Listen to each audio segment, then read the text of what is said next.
Right now, I'm with Chloe Frayne, an Australian Instagram influencer who writes poetry books regarding her experiences with mental health. And here she is. Hi, how are you? I'm really well. How are you doing? I'm good. I'm so sorry if there's any lag. Very far away. Yes, no worries. It's the marvels of modern technology. I wanted to talk a Yes. little bit with you. Obviously, we're having conversations about mental health and how we can develop tools and skills and community to help safeguard our mental health. What are some things that you do to safeguard your mental health and to, deal with challenging times or stress? Well, I had two pretty severe mental breakdowns last year. So it's the last year and a bit of my life has been very dedicated to my own mental health and like protecting that and figuring out where my triggers are and what that means and how I can best navigate that. So in this time, especially when like I can't travel and I'm very grounded, and that's something that's pretty different from me. I have relied very heavily on my therapist. He is like a saint. He like if I text him in the middle of the night, he'll like text me back. Like he's great. And there's a lot of online counseling and therapy available as well, which has been like a godsend. Um, so I typically do rely on that quite a lot. I FaceTime my best friend Bailey. I just called her before this because I was like nervous. But no, like I have my family here, and like our situation's very different in Australia. We have flattened our curve quite a lot, and we haven't had any reported new cases in my state for quite a bit now. So we are like on top of it, so to speak. But I don't think it ever really will go back the way it was before this. Like you never forget that it happened. Yeah, I sort of hear people talking about life before COVID and life after COVID, and things have Yeah. definitely changed. What were some of the changes that you noticed for yourself, and how has that impacted you? Like, what is Chloe after COVID compared to Chloe before? Chloe before COVID traveled all the time, so she's very much on pause at the moment. But I think this is such a unique perspective in that if I go through anything else, I can ask other people about like their experiences with it. But a pandemic is something that no one in our day to day life has dealt with before, so we are all brand new to this. There's no one who's like dealt with it a million times and understands how to give you advice on that. But yeah, so I think having that moment to kind of like pause and look at your life in a way that you didn't have to before this. There's no distractions, there's nothing like that. Like I have reevaluated a lot of my relationships and a lot of the things that are not good for me.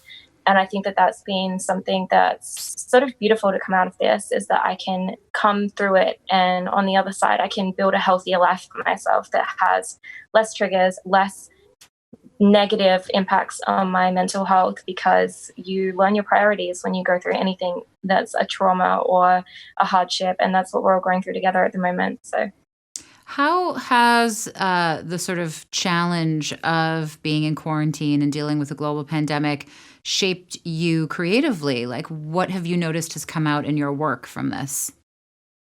creatively, it's been very difficult. I currently have a deadline for the end of July, and like quarantine life is very repetitive. So as far as like creative inspiration is concerned, there's not a whole lot of it. But I'm working very hard. I wrote a list. So I have a list every day of stuff that I try to do. And it's like just simple things that benefit your mental health, like drinking water and exercise, and just very, very small things that I'm like, if I can do this today, I'm in my best place for my life, my creativity. I go for drives. It's very, very small things that have been kind of pulling me back into a creative mode. So it's definitely a way to relearn things. It's like Yeah. learning how to walk again. Yeah, that's such a good way of putting it. Like, it's sort of like relearning a skill that at one time felt really native and now is sort of foreign. Um, Yeah, I mean, like you don't notice how much you rely on other things until they're gone. What would you say are some of the issues that you see your fans expressing or your friends expressing that are coming up the most right now? And what would you have to say about those sorts of issues that you're noticing, maybe more than other things?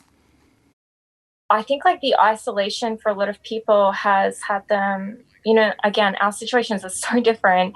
A lot of my best friends are in and around New York, Mhm. and that situation is very different to here. But I think like a lot of people don't have access to mental health support the same way that I have. And I think like the impact of that has been the thing that my fans have the most come to me and told me about, in that they have like all of these relationships that they are suddenly long distance, which is something that a lot of people don't have experience in. Um, and long distance relationships are very different than like in-person ones. There's a lot of different obstacles and things are very strained, and people are suddenly with their families. And you know, a lot of my fan base is in the queer community.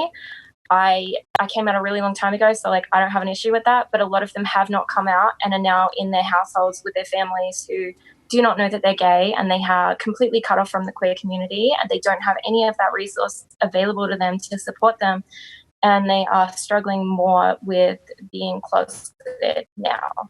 Um, but hopefully this pandemic will be an opportunity to make peace with who they really are. And it's not the best time to come out. Maybe like at the end or toward the end would be a better option, but it is a very unique opportunity to like really learn ourselves.